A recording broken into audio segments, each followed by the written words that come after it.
السلام علیکم ورحمۃ اللہ وبرکاتہ۔ امید کرتا ہوں آپ سب خیریت سے ہوں گے۔ دوستو، اللہ عز و جل نے اپنی ہر مخلوق میں کچھ نہ کچھ خوبیاں اور کچھ نہ کچھ خامیاں ضرور رکھی ہیں۔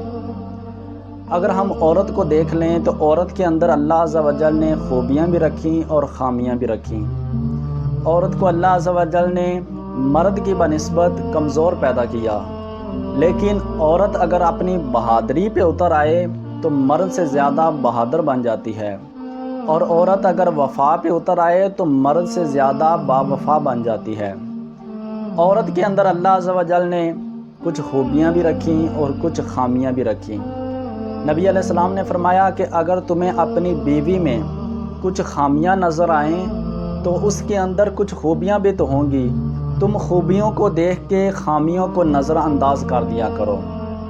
اللہ عز و جل نے عورت کے اندر 3 ایسے وصف رکھے جو مرد کے اندر نہیں رکھے، اور خاص طور پہ یہ عورت کو ہی اللہ عز و جل نے ان اوصاف سے نوازا۔ نمبر 1، اللہ عز و جل خالق ہے، اس نے تمام مخلوقات کو پیدا کیا، لیکن مرد اور عورت میں اللہ عز و جل نے تخلیق کا وصف عورت کے اندر رکھا جو کہ مرد کو عطا نہیں کیا۔ نمبر 2، اللہ عز و جل نے اپنی محبت کو ماں کی محبت کے ساتھ تشبیہ دی، باپ کی محبت کے ساتھ تشبیہ نہیں دی۔ یہ بھی وصف اللہ عز و جل نے خاص طور پہ عورت کو عطا کیا۔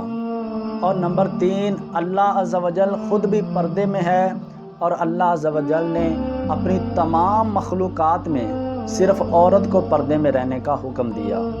تو یہ 3 اوصاف خاص طور پہ اللہ عز و جل نے عورتوں کو عطا کیے، مردوں کو عطا نہیں کیے۔